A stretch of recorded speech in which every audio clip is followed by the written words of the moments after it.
Okay, update. Nakailang biyahe na rin. Ilang kilometers na rin ang tinakbo. More than 50 kilometers na. So far, walang overheat. Okay pa rin yung level. So after putting automatic transmission fluid sa engine,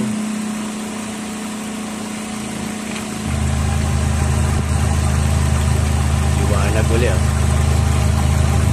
medyo naglighten yung color ng engine oil. Nawala na yung pagka-dark niya. Inis pa rin. At napansin ko lang, bumalik uli yung hatak niya. So yun ang advantage kapag merong transmission fluid yung mismong engine oil. So binulong lang sa atin to ng mga matatanda. Subukan ko daw. So dilinisin lang natin to using the ATF, and then next week drain tayo ng engine oil kasi nasunog na ang engine oil na ito nung nag-overheat tayo last week. Okay, tibay.